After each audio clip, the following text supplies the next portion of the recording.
Hi, everyone, and welcome to Volunteer Mobilization. My name is Jennifer Moore, and I'll be your course facilitator for this term of Volunteer Mobilization. I've been facilitating this course for several years now, and I'm looking forward to working with all of you and getting to know you and the work you're all doing at your sites over the next several weeks. It's always a fun journey, and I hope you're ready to learn a lot. Now, this is an introductory course, and it's designed to be substantial and rigorous enough for college credit, but also designed to be manageable for you, with rewarding practical lessons that you can apply immediately at your site.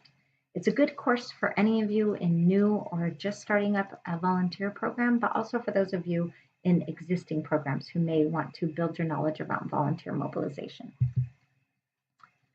So again, my name is Jennifer. That's me right there on the screen. And I've, like I said, been teaching volunteer mobilization for several years now. I've also taught resource development for VISTAs, which includes fundraising and grant writing. And I have a professional background in nonprofits and universities, working with students on things like service trips, service learning, student groups and organizations on fundraising and recruitment, and in nonprofits, mostly in the arts, in volunteer management, fundraising, event planning, etc. And I currently work for my local library. I work with a lot of volunteers there and do some long and short-term volunteer projects in my community. So please do let me know if you have any messages for me in the course. The best way to reach me is by sending me a private message through the course messaging system. So when you log into the course, you'll see a couple of different ways to link to the messaging system. It'll literally just say message, which we'll see in a few minutes. And you can just click that and select my name and send me a private message. This is the best way to reach me because it keeps track of all of our conversations in one place, and we don't have to hunt and peck through our emails to see if we've gone back and forth and chatted with each other through email. Now, you can also post in the course discussion forum, which is a public forum that everyone in the class can access, only people in the class, not anyone outside of the class, but everyone can see that. You'll see that I will post a lot in the course discussion forums with different discussion prompts and additional information on each module's assignments. Please feel free, though, to post questions there that you feel the answers may benefit the whole class. It's always a good idea to share that kind of knowledge and those kinds of questions. We also have a chat function in the course, which honestly I've only used once very early on in the course. I am open to chatting online if that's something that you want to do or need to do to communicate. I've also used Google Hangouts to chat with students as well. So that's fine if that's something that you'd like to do, just let me know. I also regularly hold conference calls, which are completely optional, but are a good way to just sort of listen in, see if anybody else has questions, get some guidance on the week's assignments. I will post the schedule for those conference calls in the News from Your Facilitator forum, which you'll see in the class, and you should receive via email also. And you can always schedule a one-on-one call with me if that's something that you'd like to do. I tend to touch base with students once or twice through email if they have some specific question about how to approach the work or issues at their site. That's totally great. So please feel free to let me know if you'd like to schedule a one-on-one phone call. Some of our objectives in this session are getting to know me, which we've done so far.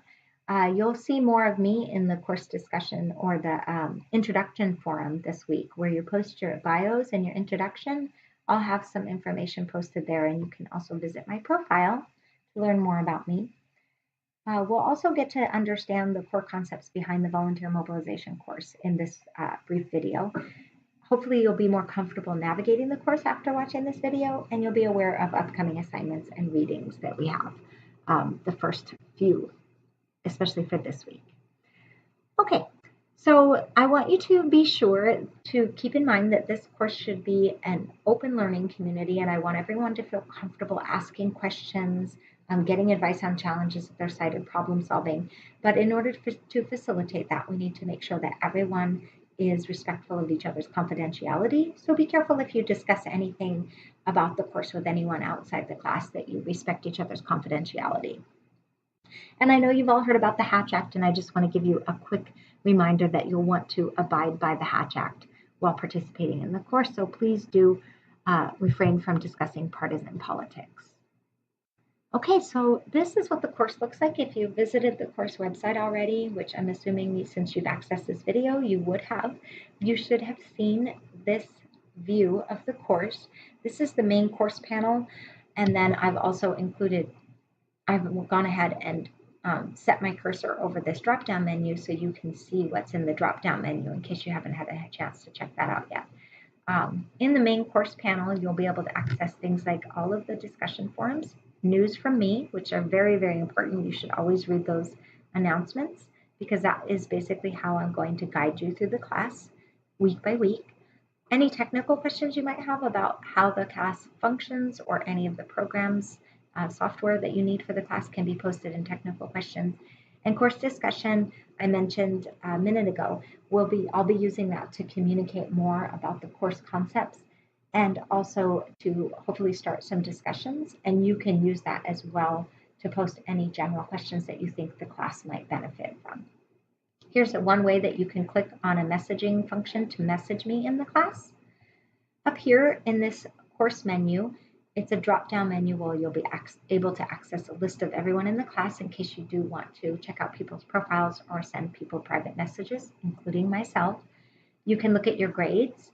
You can see all of the assignments in the class in a sort of a one-page view, and then quizzes are down here.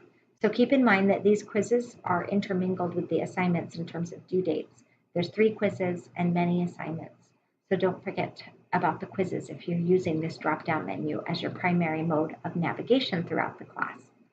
You can access your certificate at the end of class. That will, if you do pass the class, you'll be awarded a certificate of completion that will be available there. This is another way to get to the chat function. Again, if you want to do that, let me know ahead of time and we can set that up. This is all the forums, which are these. So there's another place to get to them. The questionnaires are for each module, we ask you to provide us feedback on how we can improve or what you've learned and what you like best about the module. And then again, this is the quizzes and then all of our resources. So that includes things like all of our required and supplementary readings and the course syllabus, which I'd like to go through with you for just a minute. So volunteer mobilization syllabus describes the class and lays out what's necessary to complete the class. It is a 10-week online course. Keep in mind that as an online course, you are expected to do most of your communication through writing, so do make sure that you're communicating with me as much as you need to in terms of letting me know about your schedule, what's happening with your assignments, if you have questions, etc. And then also keep in mind that we want to sort of stay on track on that 10-week schedule.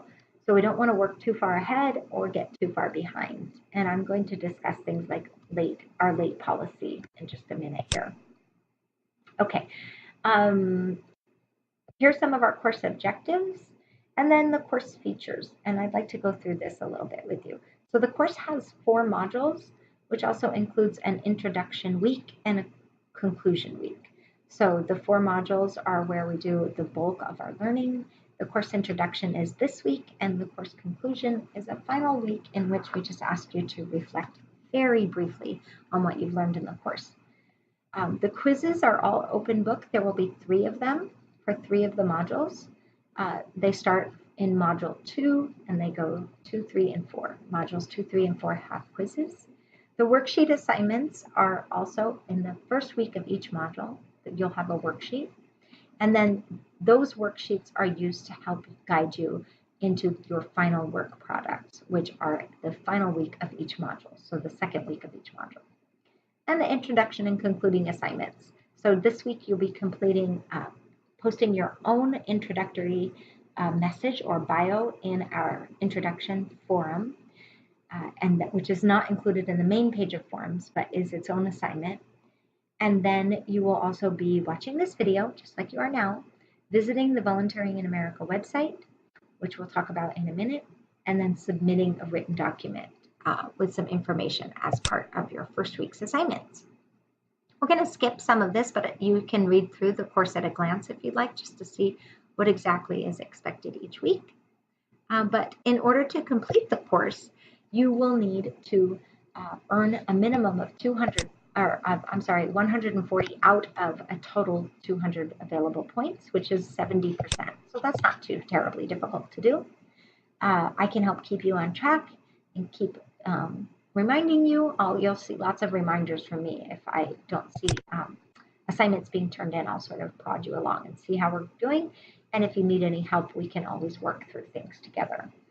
In order to pass the course, in addition to just earning those 140 points, you have to have completed 3 of the 4 final work products for each module, and you must turn in the final reflection.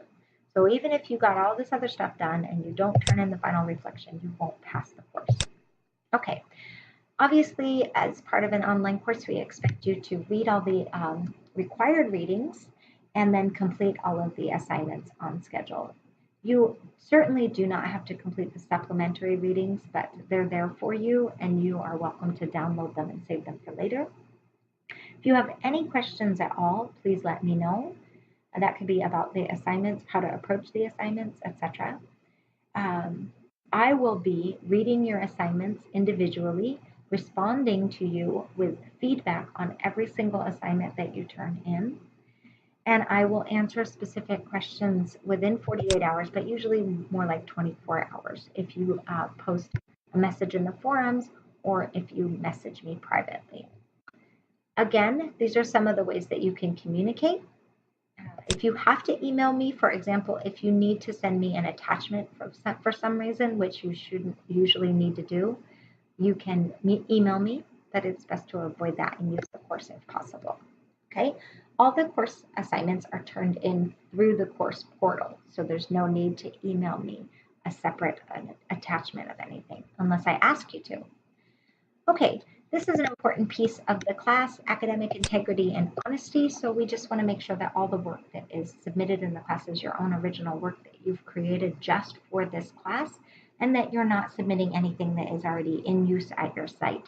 That includes just copy and pasting anything that pieces of information that you're currently using at your site, like a recruitment message or a mission statement or something like that. Please write everything original for the class. And then again, some guidelines on course conduct. Participation, we want you to actively participate in the class. So be logging in, be checking the forums, be responding to any kinds of questions from me, or if I remind you of something, please let me know if you've gotten my messages. And let me know if for some reason in the first couple of weeks of the class you do need to drop. If you let me know within the first 2 weeks of class that you feel like the class is not going to fit into your schedule or it's not going to work for you to take it at this time, we can still add people from a wait list. So that would be really helpful if you could try to evaluate that and let me know as soon as possible. Assignments are always due the Sunday of each week at 11 p.m. Pacific time, which is our server time because we're on the West Coast. There is a checklist with due dates and times that you can print or save. You do have the option of turning work in late with a deduction in points. If you turn in an assignment 1 day late, it gets 1 point deducted, 2 days late, 2 points deducted, etc., up to 10 days late, after which I cannot accept it. And if you do that, though, you could wind up not earning enough points to pass the class if you just rely on that late period. So what I would recommend is if you feel that you're going to be late or you think, oh my gosh, I'm just way behind this week. I've got XYZ project due at my site. We're doing an orientation, etc. Please just let me know by sending me a private message in the class. If you need to email me, do. And just let me know and we can work out an extension. So I can give you an extension of a day to a few days if that's something that you need, so that with an extension in place, you will not lose any points, but you do need to ask for that extension ahead of time, and I'm always happy to work with you. Okay, in addition to the technical requirements listed in the syllabus, I wanted to mention that you do need to have some sort of word processing program. It's not possible to complete the class without using some sort of word processing program. So if you do not have access to Microsoft Word, then you are going to need, or a compatible program, you are going to need to either use an online program like Google Docs or Word Online, or you're going to need to get software like OpenOffice, which is a freeware that mimics Microsoft Office Suite. And if you have any questions about things like that, I can help you find the right software for you. Also, if you're using a Macintosh computer for the class, that's great. Just be sure to save all your documents as .docx or .doc and not a Pages document, because I would have to spend time converting, which is not a small task. Okay, I wanted to quickly show you what the course activity checklist looks like, because it gives you a nice, easy way of keeping track of all the assignments in the class.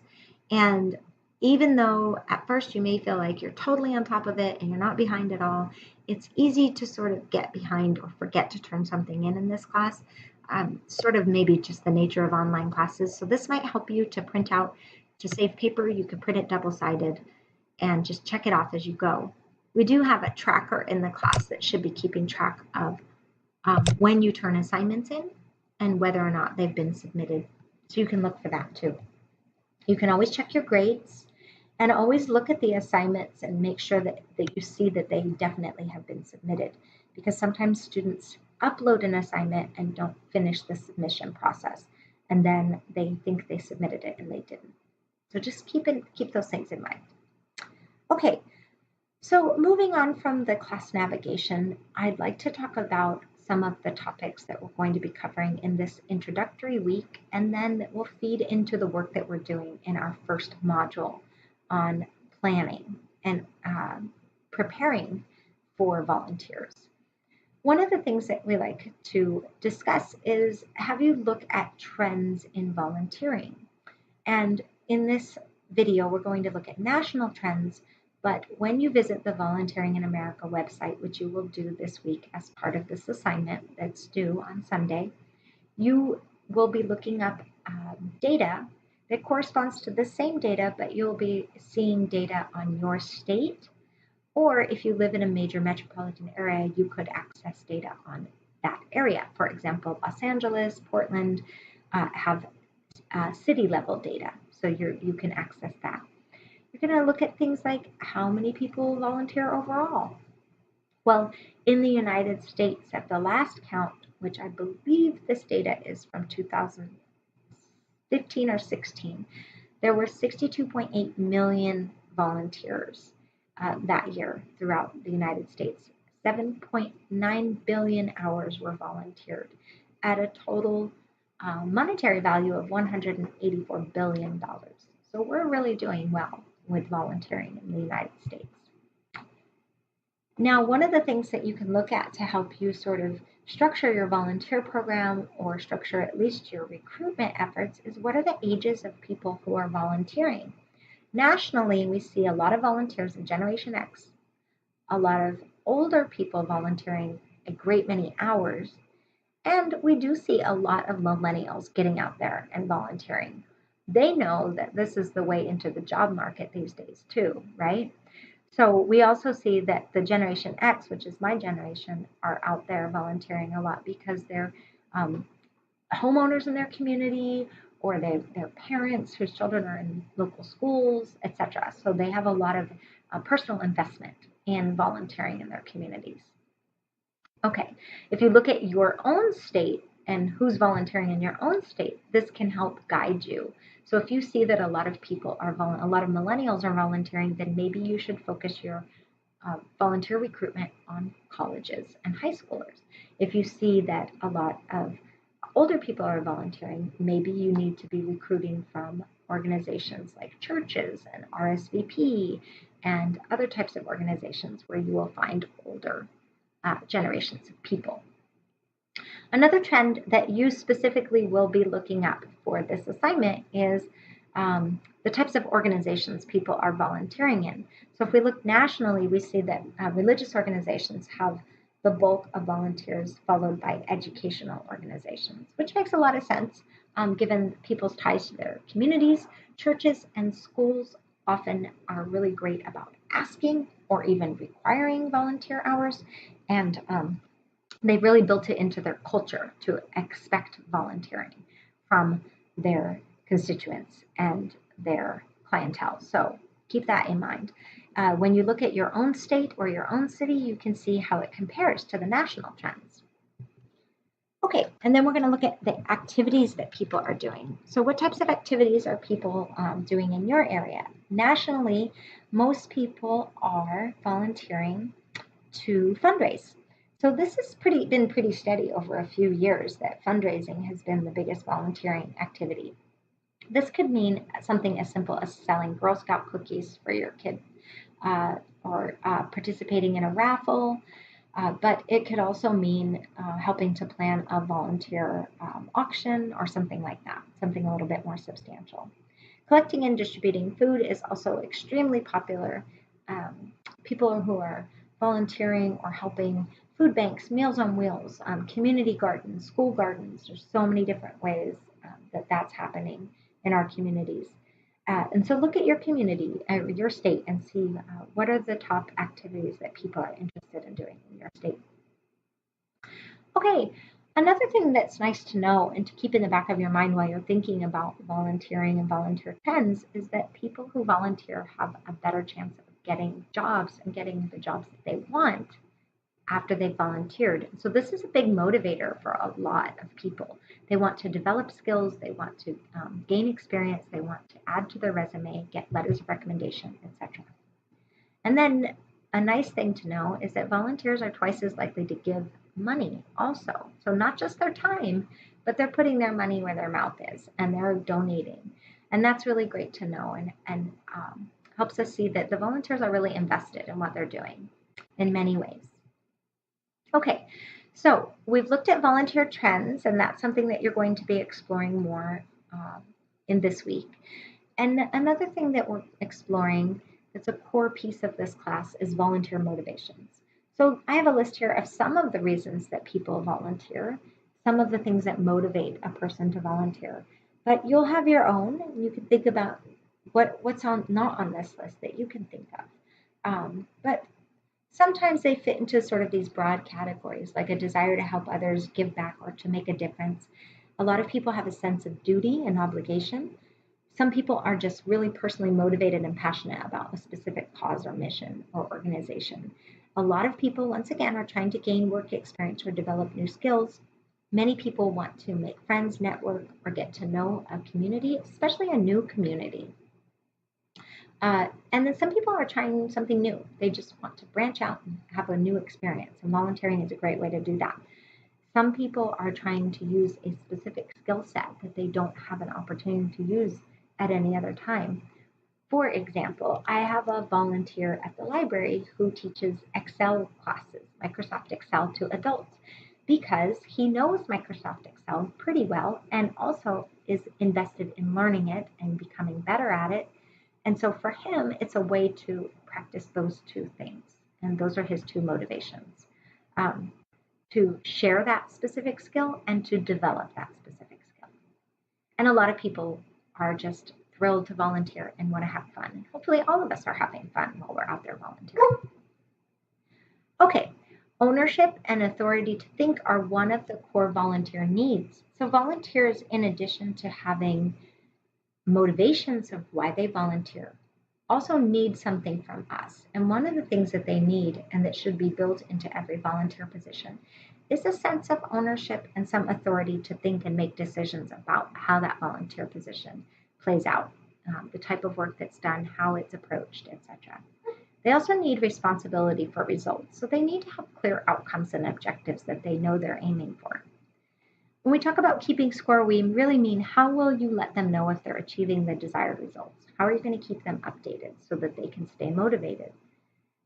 What are some clear expectations? Volunteers need to know what they're getting into. They need you to tell them the truth about how difficult the work is, if it's difficult, or if it's maybe kind of boring.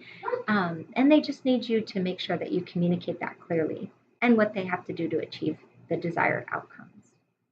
Also, volunteers need to be used strategically so that their skills and interests are maximized and they feel valued and appreciated for what they can contribute.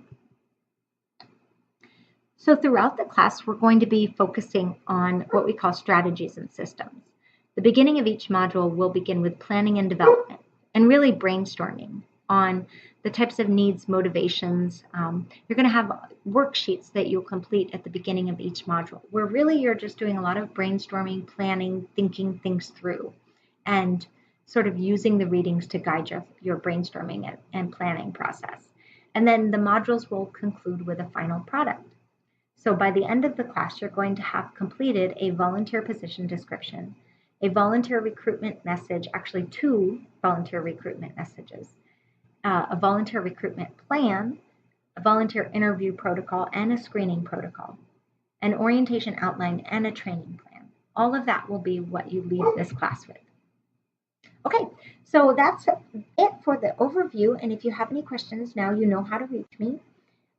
You can look at the classroom and poke around, just spend some time in there getting to know the classroom, and always let me know if you have any specific questions. And check your email and check the news from your facilitator forum, most importantly, every week so that you get all the updated information from me. Thank you so much, and I'll look forward to enjoying the next 10 weeks getting to know all of you.